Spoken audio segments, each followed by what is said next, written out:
नमो भगवते वासुदेवाय। हरे कृष्णा। आप सभी को विजया एकादशी की हार्दिक शुभकामनाएं। फागुन मास के कृष्ण पक्ष की एकादशी को विजया एकादशी के नाम से जाना जाता है। इस बार यह एकादशी 24 फरवरी को 2025 को मनाई जाएगी। इस शुभ अवसर पर आप सभी रसपान करने वाले हैं विजया एकादशी की संपूर्ण कथा का। भगवान श्री कृष्ण धर्मराज युधिष्ठिर को समय समय आने पर एकादशी का महात्म्य सुनाते रहते हैं। जया एकादशी व्रत का महात्म्य सुनने के बाद धर्मराज युधिष्ठिर ने भगवान श्री कृष्ण से फागुन मास के कृष्ण पक्ष में पड़ने वाली एकादशी व्रत के बारे में पूछा। एकादशियों का महात्म्य सुनाने में धर्मराज युधिष्ठिर को बड़े हर्ष की अनुभूति हो रही थी।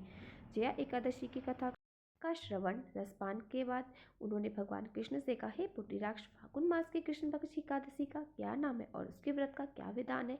कृपया कर मुझे इसके संबंध में विस्तार पूर्वक बतलाइए। तब भगवान श्री कृष्ण कहने लगे, हे धर्मराज, फागुन मास के कृष्ण पक्ष की एकादशी का नाम है विजया एकादशी है। इसके व्रत के प्रभाव से मनुष्य को विजय श्री प्राप्त होती है और इस विजया एकादशी के महात्म्य के श्रवण और पठन से सभी पापों का अंत हो जाता है।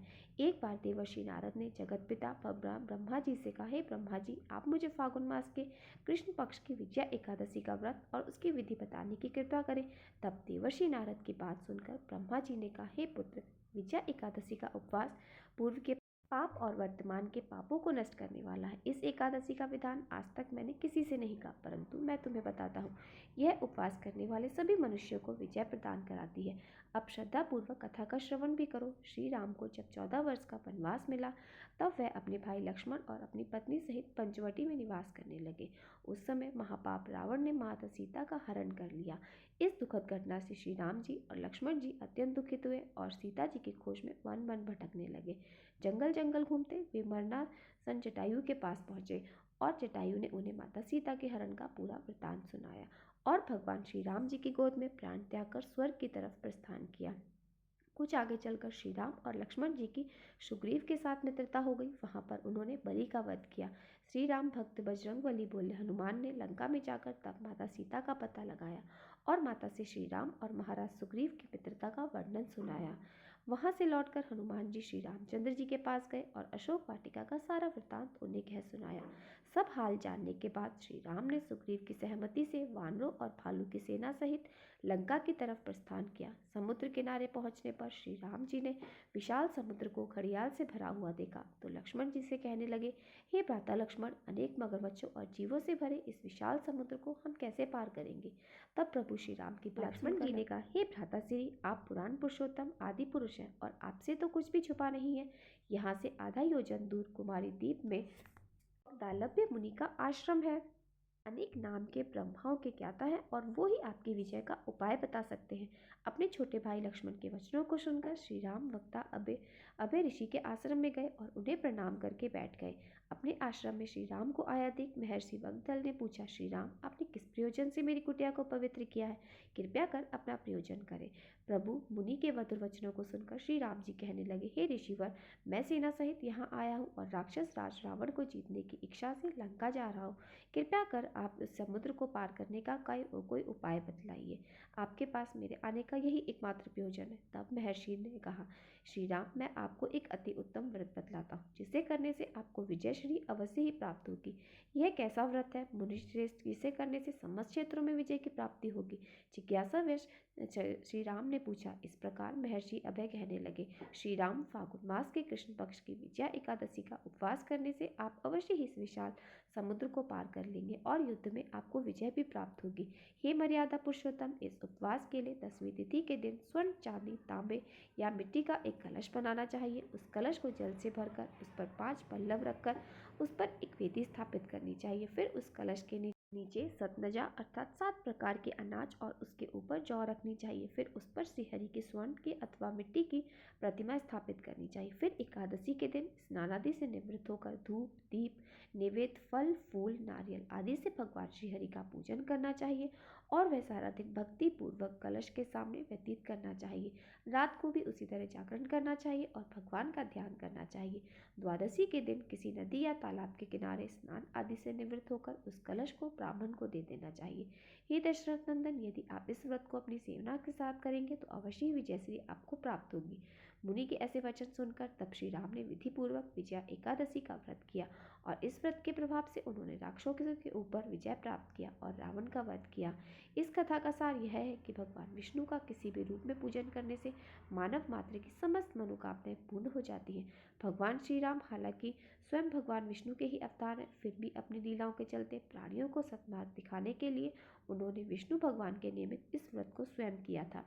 विजया की इच्छा रखने वाले इस उपवास को करके अनंत फल का भागी बन सकता है और मोक्ष को भी प्राप्त कर सकता है। मोक्ष प्राप्ति की इच्छा रखने वाले भक्तों को आज के दिन गजेंद्र मोक्ष की कथा भी अवश्य सुननी चाहिए। तो अब सुनेंगे गजेंद्र मोक्ष की कथा। प्राचीन समय की बात है, द्रवण देश में एक पांडव वंशी राजा राज्य करते थे जिनका नाम था इंद्रुमन। वे भगवान की आराधना में भक्ति में ही अपना अधिकतर समय बिताते थे। यद्यपि उनके राज्य में चारों ओर सुख शांति थी, प्रजा प्रत्येक रीति से संतुष्ट थी, प्रसन्न थी, फिर भी राजा इंद्रमन अपना समय राजकार्य में बहुत ही कम दे पाते थे। उनका कहना था, भगवान विष्णु ही मेरे राज्य की व्यवस्था करते हैं, इसलिए वे अपने इष्ट प्रभु की उपासना में सदा लीन रहते थे। राजा के मन में आराध्य की आराधना लालसाएं बढ़ती ही चली जा रही थी। इस कारण एक बार वे राज्य को त्याग कर मलय पर्वत पर रहने लगे। तब उन्होंने वहां वेश तपस्वी जैसा वन बना लिया और सिर के बाल बढ़ाकर जटा के रूप में हो गए।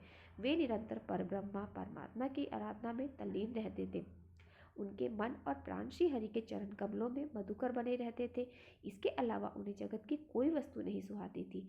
उन्हें राज्य, कोष, प्रजा, पत्नी आदि किसी प्राणी या पदार्थ की स्मृति ही नहीं होती थी, किसी की भी याद नहीं आती थी। एक बार की बात है, राजा प्रतिदिन की तरह स्नान आदि से निवृत्त होकर सर्वसमर्थ प्रभु की उपासना में लीन थे।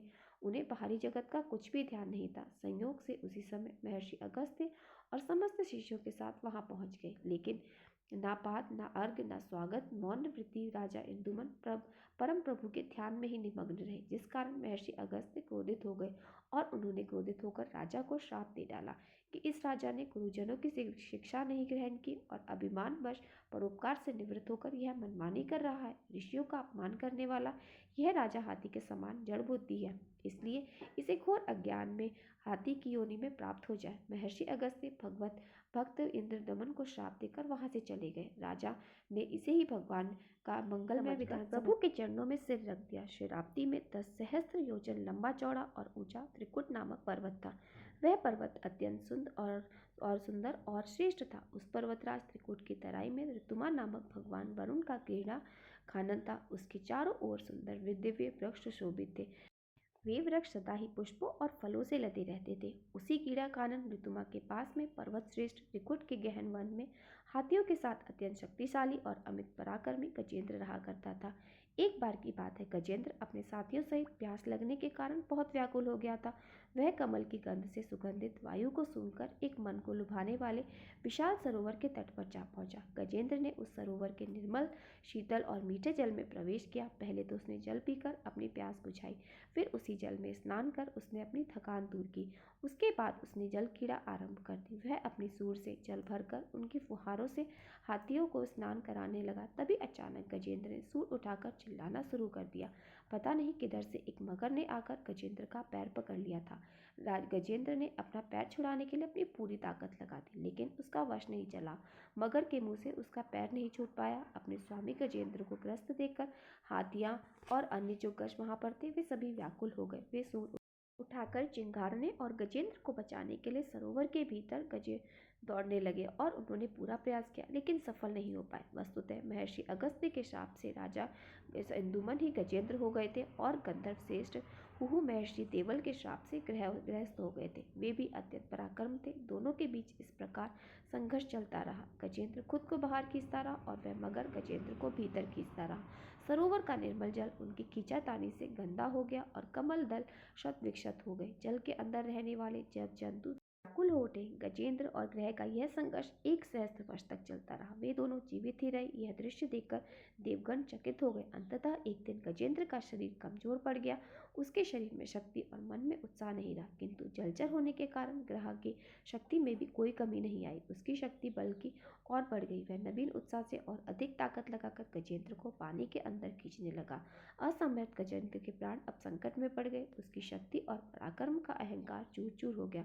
वह पूरी तरह से निराश हो गया, किंतु पूर्व जन्म के निरंतर भगवत आराधना के फलस्वरूप उसे भगवान की स्मृति हो आई। उसने निश्चय किया कि मैं कराल काल के वैसे चराचर प्राणियों की शरण सर्वसम्मत प्रभु की शरण ग्रहण करता हूँ। इस निश्चय के साथ ही गजेंद्र मन को एकाग्र कर पूरे जन्म में सीखे श्रेष्ठ स्त्रोत द्वारा परम प्रभु की स्तुति करने लगा। गजेंद्र की स्तुति सुनकर सर्वात्म भगवान विष्णु प्रकट हो गए। गजेंद्र को पीड़ित देखकर भगवान विष्णु कारुण पर आरूढ़ होकर अत्यंत तेजी से उस सरोवर के तट पर जा पहुंचे। जब जीवन से निराश और पीड़ा से छटपटाते गजेंद्र ने हाथ में चक्र लिए गरुड़ पर विराजमान भगवान विष्णु को तीव्रता से अपनी ओर आते देखा तो उसने कमल का एक सुंदर पुष्प अपनी सूंड में लेकर ऊपर उठाया और बड़े कष्ट से कहा, नारायण, हे जगत गुरु, हे भगवान, आपको नमस्कार है। हे गजेंद्र को इस प्रकार पीड़ित देखकर भगवान विष्णु गरुड़ की पीठ से कूद पड़े और गजेंद्र के उस ग्रह अर्थात मगरमच्छ को भी सरोवर से बाहर खींच लाए और तुरंत ही अपने तीक्ष्ण चक्र से उस ग्रह का मूल फाड़कर गजेंद्र को मुक्त कर दिया। ब्रह्मा देवीगण भी श्री हरि की प्रशंसा करते हुए उनके ऊपर स्वर्ग से पुष्पों की वर्षा करने लगे। सिद्ध और ऋषि मुनि ब्रह्मा ऋषि पर ब्रह्मा भगवान विष्णु का गुणगान करने लगे, जय जयकार करने लगे। ग्रह दिव्य शरीरधारी हो गया। उसने श्री विष्णु के चरणों में सर रखकर प्रणाम किया और भगवान विष्णु के गुणों की प्रशंसा करने लगा। भगवान विष्णु के मंगल में वरद हस्त के स्पर्श से पाप मुक्त होकर अभिशप्त हो गया और गंधर्व ने प्रभु की परिक्रमा की और त्रिलोक के वंदित चरण कमलों में प्रणाम कर वह अपने लोक को चला गया। भगवान विष्णु ने गजेंद्र का उद्धार कर उसे अपना पार्षद बना लिया। गंधर्व सिद्ध और देवगण उनकी लीला का गुणगान करने लगे। गजेंद्र की स्तुति से प्रसन्न होकर भगवान विष्णु ने सबके समक्ष कहा, प्यारे गजेंद्र, जो लोग ब्रह्म मुहूर्त में उठकर तुम्हारी की हुई स्तुति से मेरा स्तवन करेंगे उन्हें मैं मृत्यु के समय निर्मल बुद्धि का दान दूंगा। ऐसा कहकर भगवान विष्णु ने पार्षद रूप में गजेंद्र को साथ लिया और गरुड़ पर आरूढ़ होकर अपने दिव्य धाम को चले गए। यह थी गजेंद्र मोक्ष। आशा करती हूँ आपको आज की वीडियो पसंद आई होगी। अगर वीडियो पसंद आई हो तो वीडियो को लाइक और मेरे चैनल को सब्सक्राइब अवश्य कर लीजिए। लक्ष्मी माता की जय हो। श्री हरि विष्णु की जय हो।